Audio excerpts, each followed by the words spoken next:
हिरण जैसे कई तरह के जानवर भी मिले और ये बिल्कुल भी एक अच्छा साइन नहीं था। जूलियाने जानती थी कि इस तरीके के जानवर इंसानी बस्तियों के पास नहीं मिलते। 10वां दिन आते आते अब वो लगभग पूरी तरीके से हिम्मत हार चुकी थी। जूलियाने के पास अब खुद को मोटिवेटेड रखने के लिए ज्यादा कुछ बचा नहीं था। अब उसे सही में लग रहा था कि शायद अब जिंदा नहीं बचेगी वो। एक और पूरा दिन यूं ही बीत जाता है नदी के अंदर तैरते हुए। सूरज नीचे चले जाता है, अंधेरा होने लगता है। वो नदी से बाहर निकलकर किनारे रेत पर आराम करने लगती है कि तभी उसे कुछ दिखाई देता है। एक बड़ी सी बोट सामने खड़ी है। कहीं ये फिर से कोई हेल्यूसिनेशन तो नहीं था? उसे अपने ऊपर यकीन नहीं होता। अपनी आंखों को रब करके वो दोबारा देखती है। बोट अभी भी दिख रही थी। 3 बार अपनी आंखों को रब करके देखती है। बोट हर बार वहीं दिख रही थी उसे। थोड़ा सा और तैर के वो बोट के और नजदीक आती है, उसे टच करती है। तब जाकर उसे यकीन होता है कि हाँ, ये तो सच में एक बोट है। बोट के बगल में उसे एक छोटा सा रास्ता ऊपर जाता हुआ दिखाई देता है। जूलियाने अपनी शरीर की बची कुची सारी ताकत लगाकर उस रास्ते पर चढ़ना शुरू करती है। ऊपर एक झोपड़ी बनी हुई थी। जैसे ही वो उस झोपड़ी पर पहुंचती है और अंदर झांक कर देखती है, कोई दिखाई नहीं देता।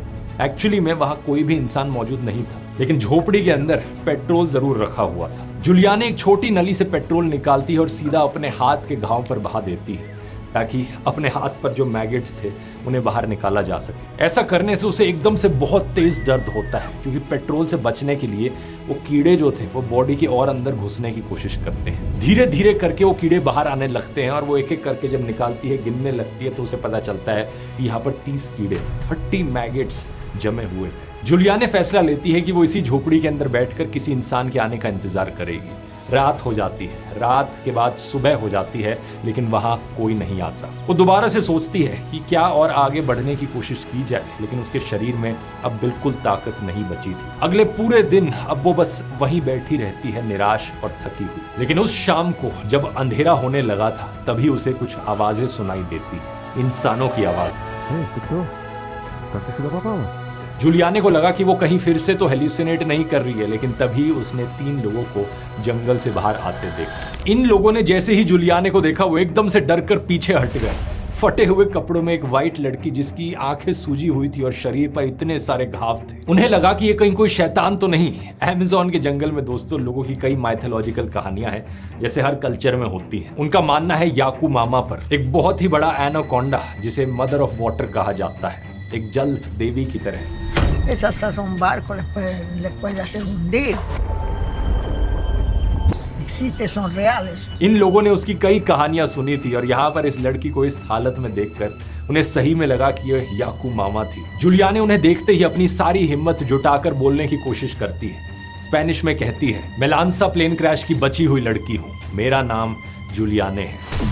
ये सुनकर उन लोगों को यकीन नहीं हुआ। उन्होंने इसे बताया कि उस प्लेन क्रैश में तो हर कोई मारा जा चुका है, उन्होंने खबरों में सुना है। अगर सही में तुम उस प्लेन क्रैश की सर्वाइवर हो, तो इसका मतलब है कि तुम इकलौती सर्वाइवर हो जो जिंदा बची हो। ये बात सुनकर जूलियाने का दिल दहल जाता है। उसे एहसास होता है कि इसका मतलब उसकी माँ भी जिंदा नहीं बची। इस पूरी जर्नी के दौरान उसे उम्मीद थी कि उसकी माँ भी जिंदा होगी और इस बात से उसे मोटिवेशन भी मिलती थी। लेकिन अब इस बात को फाइनली हजम करना बहुत मुश्किल था जूलियाने के लिए कि उसकी माँ अब नहीं रही थी। ये एक और बहुत बड़ा मिरेकल था कि इस शाम को जूलियाने को ये 3 लोग दिखाई दिए। ये लोग एक्चुअली में कहीं और जा रहे थे और सिर्फ भारी बारिश के कारण इन्होंने इस झोपड़ी में रुकने का फैसला किया था। ये जूलियाने को पहनने के लिए एक शर्ट पैंट और खाने के लिए फरीना, एक तरीके का भुना हुआ आटा देते हैं। साथ ही में ये उसके घाव को साफ करते हैं और उनसे कीड़ों को भी निकालते हैं। इस बीच 2 और लोग वहां पहुंच गए थे। ये सभी लोग अगले दिन जूलियाने को लेकर एक गाँव जाते हैं। गाँव के लोग भी जब पहली बार जूलियाने को देखते हैं तो वो एकदम से डर जाते हैं, क्योंकि उसकी आंखों की सभी ब्लड वेसल्स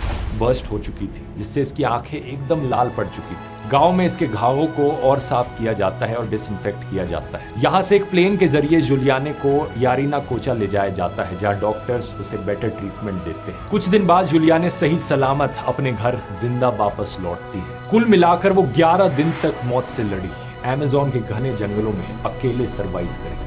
借金がもう払えない人、苦しむ必要はありません。杉山事務所で債務整理をする。 इस कमाल की कहानी ने पूरी दुनिया को हैरान करके रख दिया। इतनी इनक्रेडिबली चमत्कार कहानी कि एक 17 साल की लड़की अमेज़न के जंगल के बीचों बीच और 11 दिन तक खतरनाक जंगल में जिंदा रही, अकेले सरवाइव किया। जूलियाने अमेज़न के जंगल से बाहर तो आ गई, लेकिन जंगल कभी उससे बाहर नहीं निकला। बाद में जाकर वो कॉलेज में पढ़ाई करती है बायोलॉजी पर यूनिवर्सिटी ऑफ कील से और एक मशहूर जूलॉजिस्ट बन जाती है। ठीक अपनी माँ की तरह अपनी पूरी जिंदगी ये अमेज़न के जंगलों को और वहां के जानवरों को कंजर्व करने में लगा देती है। साल 2000 में अपने पिता के गुजर जाने के बाद ये पेंगुआना रिसर्च स्टेशन की डायरेक्टर बन जाती हैं और उसकी देखभाल करने लगती हैं, वही रिसर्च स्टेशन जो इसके पेरेंट्स ने शुरू किया था। आज 2025 में जूलियाने कोपेक एक मशहूर जूलॉजिस्ट है, 71 साल की हैं और अभी भी जिंदा है। साल 2010 में इन्होंने एक इंटरव्यू में बताया था कि इस घटना को लेकर अगले कई सालों तक इन्हें रात में नाइटमेयर्स आते रहे, डरावने सपने। इन्हें बार बार वो लोग दिखाई देते जो उस दिन प्लेन में बैठे थे। एक ख्याल इन्हें हमेशा सताता रहा, आखिर मैं ही क्यों जिंदा बची और लोग क्यों नहीं। इसका जवाब शायद उन्हीं की हिम्मत और दृढ़ निश्चय में छिपा है। बाद में जब इन्वेस्टिगेटिव टीम उस क्रैश साइट पर पहुंची तो उन्होंने पाया दोस्तों कि 14 और लोग क्रैश को सरवाइव कर चुके थे। 14 और लोग जो प्लेन क्रैश के बाद भी जिंदा थे, लेकिन रेस्क्यू का इंतजार करते करते मारे गए। लेकिन जूलियाने ने अपनी नॉलेज, अपनी हिम्मत और अपने पेरेंट्स के द्वारा सिखाई गई चीजों को याद रखा और उन्हें इंप्लीमेंट किया और खुद से रास्ता बनाया। उन्होंने आखिरी दम तक हार नहीं मानी थी और शायद यही फर्क था उनमें और बाकी सब में। इस कहानी से हम सबको सीख लेनी चाहिए, चाहे जितने भी मुश्किल हालात आए हमारी जिंदगियों में। इस कहानी को याद करना और सोचना, जूलियाने जितनी मुश्किलें तो कभी नहीं आई। अगर एक 17 साल की लड़की इतना संघर्ष कर सकती है इन सारी मुसीबतों से निपटने के लिए, तो आप अपनी मुसीबतों से तो निपट ही सकते हैं। अगर ये